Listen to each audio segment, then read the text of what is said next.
like super cold. It says it's 30 degrees, which is cold, right? It feels like 10, like -10. But we're out here. Yellowstone National Park. Definitely top 3 favorite places. This is actually the first place that I've ever gone to with a camera. Good old A3000, back in the day. This is it. This is the first place that I went to that was like photography. That's my thing. That's what I like doing. And we're back. It was like 5 years ago. This time it's a bit different. A little bit better, I'd like to think. Maybe not. I don't know. But yeah, it's interesting coming back to a place that, I mean, I don't know, I guess means a lot, if that makes sense. Anyways, check this out. Look at that. I'll put you down so it's not as shaky. That's something else, isn't it? So what I'm thinking, see me? See if the tracking's gonna get me. There we go. What I'm thinking, right, is the sunrise is coming from this end. Right over here, on this side. This end, wait. That way. That guy. And so what I'm trying to wait for is I'm trying to wait for the sun rays to just come through and beam through this canyon. Grand Canyon of the Yellowstone. I guess that's what they call it. Whatever. It's pretty grand. So I'm struggling a bit to kind of get all of this goodness in frame, right? It's a trick. You would need like a 8mm or something. I have a 16-35. So what I've been doing is doing vertical shots. Done some horizontals, and I'm gonna stitch them like a panorama, right? What would be cool is to get the 400 out and to do some telephoto shots, some detail shots. Right now, I'm just trying not to freeze.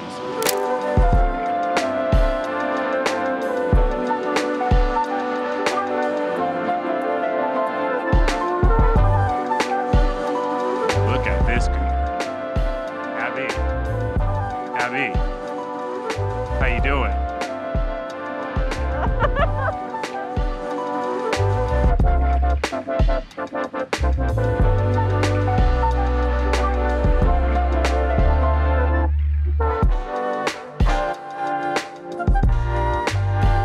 So I have a good buddy, his name's Bach, and he does kind of all kinds of photography. I think he's starting to specialize in wildlife, but it's funny, one of the major things that's changed since the first time coming here to Yellowstone and now is the people, right? So the people I've met through photography and, you know, through coming out to these places and exploring and adventuring, and it's so great.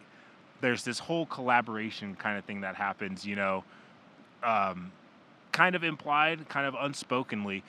And, you know, when you're interacting with these different photographers and they're telling you how they think of certain shots, how they think of composition, details, colors, you name it. Bach is definitely one of these people where the details matter, right? The devil's in them.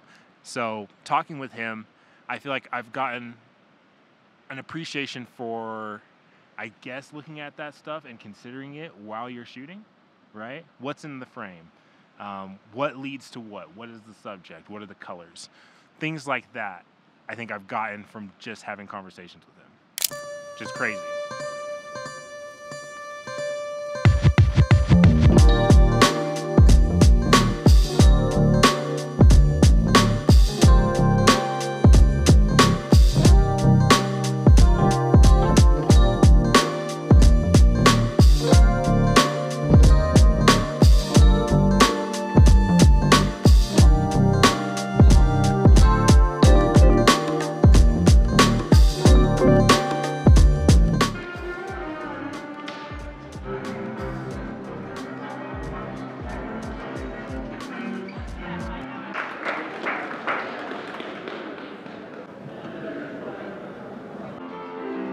It's incredible all of the different places we can get inspiration from, right? Especially with the internet. I remember one of the first photos I seen of Spain was the City of Art and Science by a profile named Ekaterina. I'm not going to try her last name. I'm pretty sure I got the first name wrong. But she does this fantastic black and white architecture.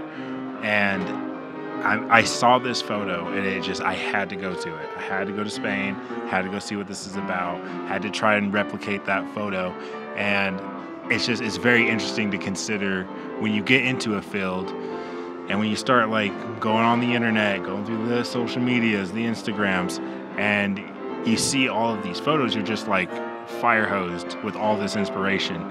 And that unspoken collaboration kind of happens where you see someone's work and you go, you know what, I have to go there. I have to try that out.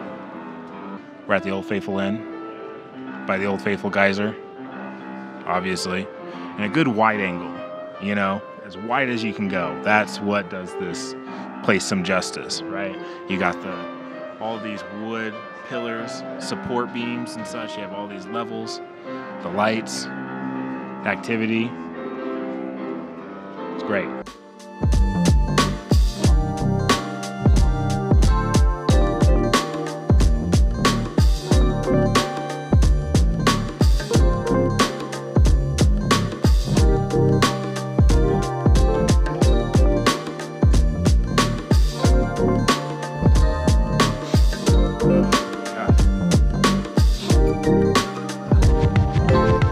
Good morning again.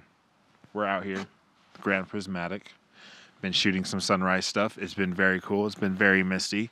If you come out to Yellowstone and you want to shoot the geysers, the morning time, that is the time to do it. It's just crazy, super crazy. We came out here yesterday morning and it was quarter mile down the road, just mist, like thick fog mist. But another thing that's changed since the last time I was here is my editing abilities, right? And I've gone through the gambit of, using presets, not using presets, using Photoshop, blending, everything, right? And I don't really hold any reserves for anything. Like, if you want to use Photoshop, absolutely. If you want to clone out everything in the foreground, absolutely, do it. I've done it. AI is kind of tricky, it's just another form of art at the end of the day, but I'm still kind of about it. But presets, that's something that's grown on me lately. I think the moral of the story is not every single one of my photos is something that I feel like I need to go into Photoshop and focus stack or this or that. While I do try to have those photos, for the most part, I can go into Lightroom. I can bump up the exposure, throw in some contrast, dial back the clarity, put on some dehaze, and that generally gets a photo where it needs to be. Basically just, moving some of the Lightroom dials gets to a result that I think is very acceptable. And then on top of that, using presets, it just takes you that much quicker, right? It's not a finished product most of the time. You got to get it somewhere. It's just a starting point.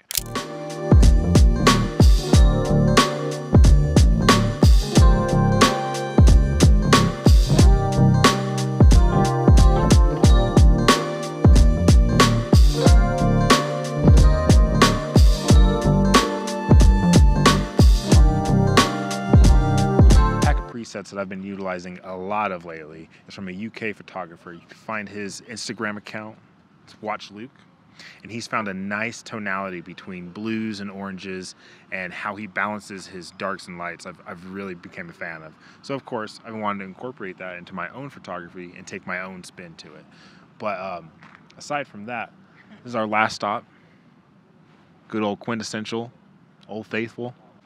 I need coffee, drastically. I haven't had any caffeine today.